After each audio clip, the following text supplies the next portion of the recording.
Check-up no rádio. Check-up no rádio, hoje recebendo aqui o médico otorrino Dr. Marcos Galvão. Hoje o tema, inclusive, é livre. Você pode mandar para cá a sua pergunta, claro, dentro da área do Dr. Marcos Galvão. Ele vai responder, né? O nosso WhatsApp é 992053030. Dr. Marcos, bom dia, seja bem-vindo aqui ao nosso programa. Bom dia, pessoal. Bom dia, Marcos. Mas assim, quem quiser mandar a pergunta de outras áreas, a gente dá pitaco. Conselhos amorosos a gente dá também. Não tem problema, né? Futebol não. de botão. Eu me encontrei, rapaz, esses dias com uma pessoa que disse que já gostava muito de você, mas virou seu fã mais ainda depois que descobri que você gosta de futebol de botão. Daqui para acabar o programa, eu vou lembrar o nome da pessoa. Melhor brincadeira do mundo. Pois é, então. Seguindo aquela temática do tema livre, né? Que antes de chegar alguma pergunta, hoje a gente madrugou, teve que abrir espaço aí para a propaganda eleitoral. Talvez esteja todo mundo dormindo ainda. Mas antes de chegar alguma pergunta, eu queria abordar aqui dois temas, né? Aliás, três, que estão muito frequentes no consultório. Um deles, que a gente está vendo muito, é uma preocupação extrema com a questão da lavagem do nariz com o soro fisiológico. E eu, de minha parte, fico muito feliz e satisfeito com isso, né? É um trabalho que todos nós profissionais médicos e não médicos da saúde, que trabalhamos principalmente com via respiratória, estamos divulgando bastante. Mas eu vejo uma preocupação extrema e muita gente, diante de tanta informação que a gente tem na internet e tudo mais, se preocupando e achando que a única lavagem que vale é aquela que a gente chama de lavagem de alto volume. A lavagem de alto volume é aquele volume maior de soro fisiológico que a gente injeta por uma narina para sair pela outra. Que pode ser feito com seringa, com os dispositivos que hoje estão à disposição na farmácia, que são as garrafinhas compressíveis. E muita gente achando que só vale daquele jeito. E eu tenho recebido muitas crianças, principalmente crianças muito pequenas, os pais reclamando de dor de ouvido, pós-lavagem de alto volume. Crianças que não estão tolerando bem a lavagem do nariz com soro por causa do método que estão usando. Então eu queria fazer essa ressalva que a lavagem do nariz com soro ela deve ser uma coisa confortável. A criança tem que se adaptar a fazer isso para tentar criar como hábito para o resto da vida. Não pode se tornar uma coisa traumática. E não vale fazer só com os dispositivos de alto volume. Inclusive para crianças muito pequenas, muitas vezes eu chego a não recomendar. Porque para não ter um transtorno maior, principalmente uma evolução para uma otite média, por exemplo, a criança tem que estar muito bem posicionada. E essa posição numa criança muito pequena, muitas vezes a gente não consegue. Então vale lembrar que essa lavagem pode ser feita com conta-gotas, com os dispositivos de spray, com os soros em jato contínuo, tudo vale. O soro entrando no nariz, para mobilizar e fluidificar as secreções, já está valendo. Lembrando que o soro deve ser em temperatura ambiente e que nunca deve estar gelado. Então ele tem que estar em temperatura ambiente e que nunca pode ser com água pura. Tem que ser soro fisiológico, que é uma solução de água com cloreto de sódio a 0,9%. O outro ponto que tem aparecido muito no consultório são muitas crianças. Consultório de otorrino, naturalmente, já é um consultório que tem uma demanda de pediatria muito grande e tem surgido muitas crianças com hipertrofia de adenoide. A adenoide é uma carnezinha, vamos dizer assim, que fica por trás do nariz.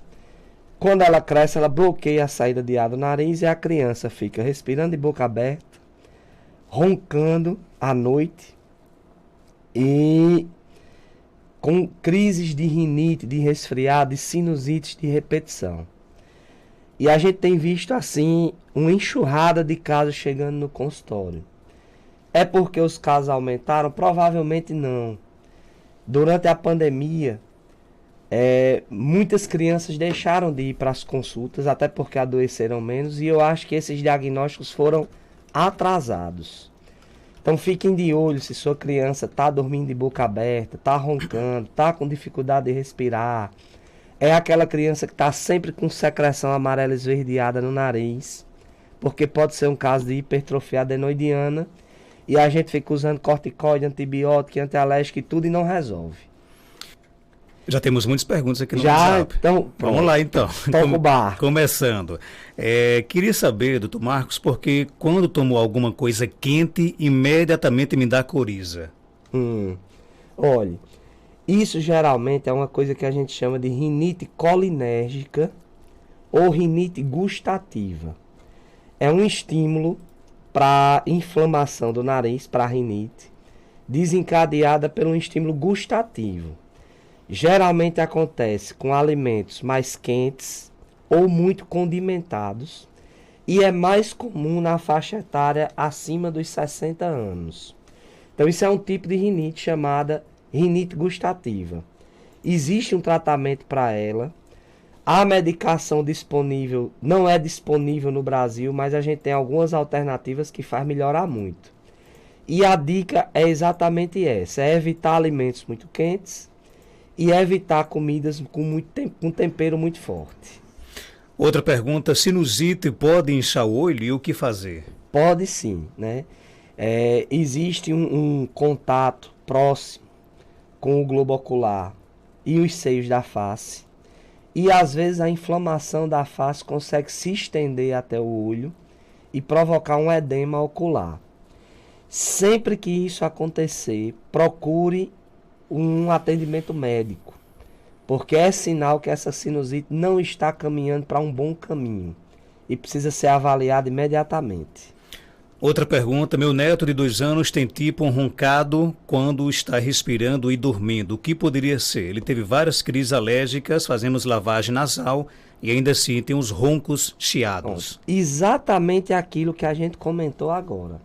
Uma criança nessa faixa etária, entre os 2 e 7 anos de idade, que tem um roncado no nariz, que ronca à noite, que fica de boca aberta respirando, existe uma chance muito grande de não ser só um quadro de rinite pura e simples, e sim uma hipertrofia adenoidiana. Levar em consulta porque ele precisa ser avaliado e quanto antes ele iniciar um tratamento dessa adenoide, melhor para ele. Outra pergunta, doutor Marcos, fiz a cirurgia da retirada das amígdalas, porém quando gripo a garganta fica muito inflamada, algumas vezes não consigo nem falar, é normal? Olha, isso é uma pergunta que muita gente faz no consultório. Vou tirar as amígdalas e nunca mais minha garganta vai doer. Na verdade isso não acontece. Quando eu tiro as amígdalas, eu estou evitando que aquele paciente tenha crises de amidalite purulenta, que é quando dá uma infecção bacteriana nas amígdalas, pus, muita febre, necessidade de antibiótico e por aí vai. Quando eu tenho uma gripe e minha garganta inflama, isso é a ação do vírus da gripe numa região chamada faringe. É uma faringite viral, que são inclusive as causas mais comuns de dor de garganta. E isso é uma coisa que a gente não tem o que fazer. Não existe um tratamento para você nunca mais ter uma faringite. O que você deve evitar é evitar contato com pessoas doentes para não adquirir aquela virose e sua garganta, consequentemente, não doer. Tem mais perguntas aqui no nosso WhatsApp, que é um pouquinho extensa, vamos lá.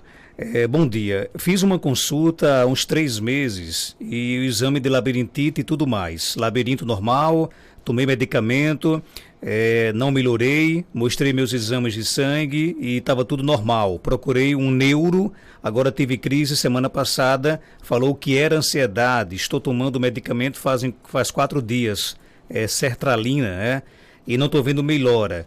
Falou que minha tontura era glicose baixa, mas desde criança sinto essa tontura. Quando era criança, com 12 anos de idade, sofri 2 pancadas na cabeça. Tenho muita falta de concentração e raciocínio, parece que a pessoa vai endoidar. Pode ser alguma coisa afetando sobre essa pancada que sofri há 7 anos atrás? Eu acho um pouco provável. Se tivesse sido de um trauma, provavelmente a senhora teria desenvolvido alguns sintomas mais imediatos. Mas assim, a tontura típica do labirinto é aquela tontura rotatória desencadeada por um movimento brusco da cabeça.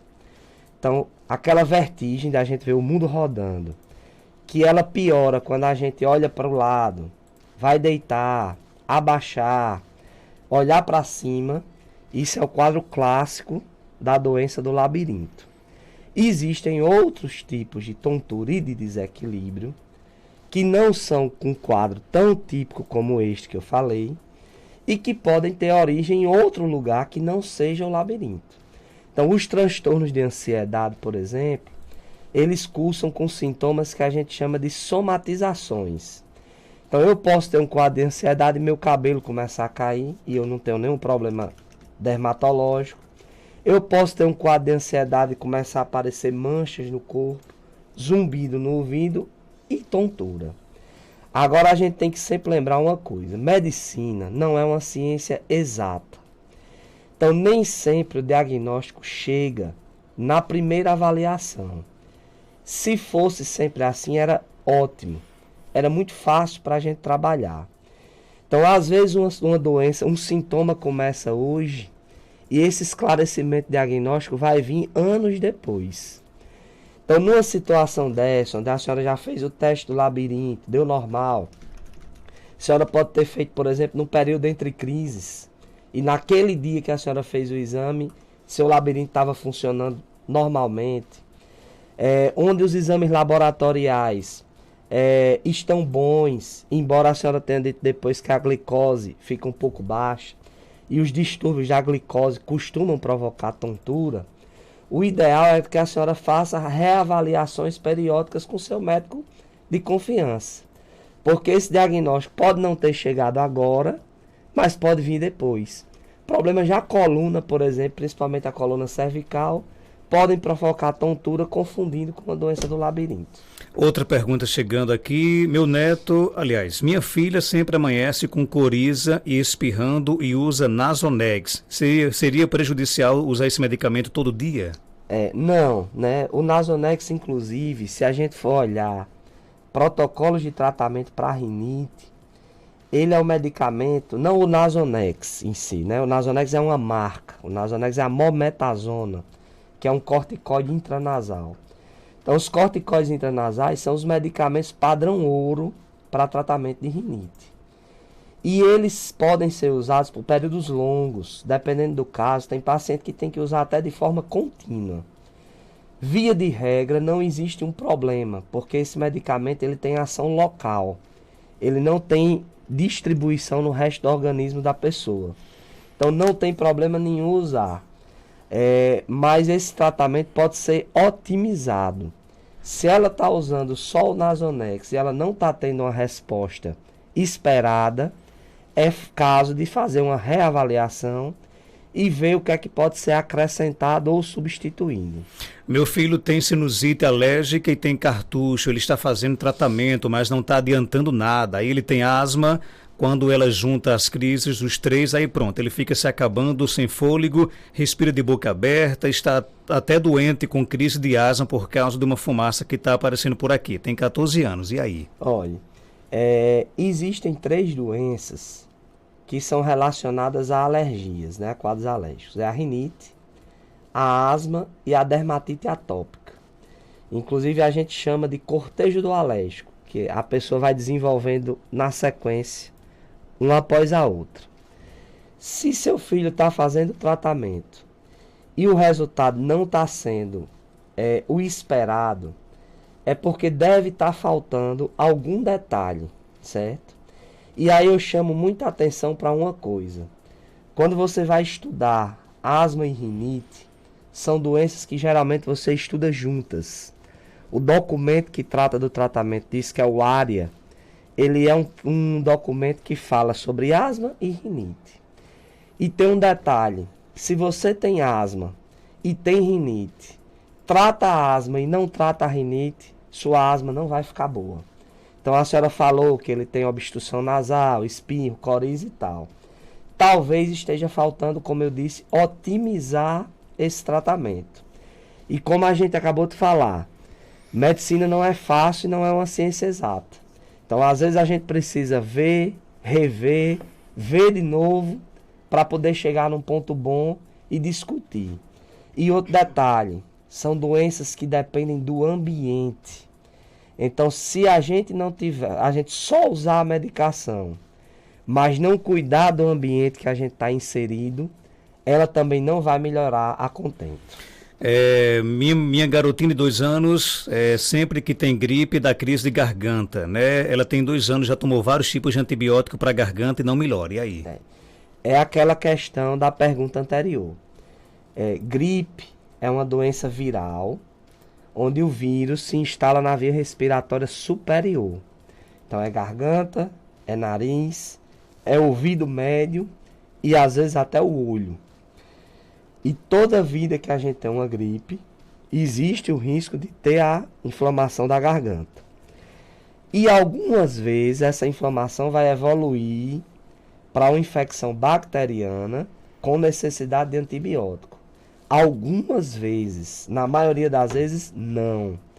Então, às vezes, o que está faltando é um tratamento do nariz para a garganta poder melhorar. E muitas vezes esse antibiótico é feito de graça. De graça que eu digo assim, estava naquela fase viral, não estava necessitando do antibiótico ainda, e na angústia de ver aquela criança, 2 anos, que está sofrendo com dor de garganta, entra o antibiótico na jogada, que não vai fazer diferença naquele momento para os sintomas que ela está tendo.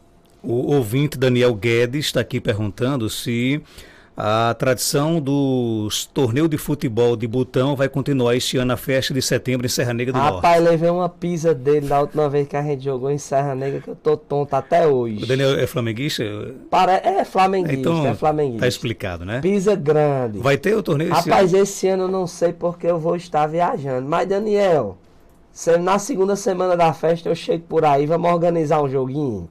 Pra ver se eu lhe dou aquela pancada que eu tô lhe devendo. Só para fechar, nosso tempo aqui tá igual a Costa e Bacurim, corrido demais aqui, né? Ixi, Maria. O nosso ouvinte Clé pergunta, não sinto gosto nem cheiro há mais de 10 anos, o que é que pode ser? Olha, isso aí tem que ser investigado. Quando eu tenho uma anosmia, que é a perda do olfato, você pode ter um problema do nariz, os receptores do olfato não estão bons, mas você pode ter um problema neurológico. Eu recebi uma paciente uma vez com essa queixa e quando a gente fez a ressonância, ela tinha uma atrofia do núcleo olfatório cerebral. Então o nariz dela era intacto, perfeito, mas o problema era neurológico. Tem que investigar. Doutor Marcos, obrigado pela sua participação. Muito obrigado. 7 horas, vamos ficar já na espera aí da propaganda eleitoral gratuita. A gente volta já já com mais informações aqui no nosso programa.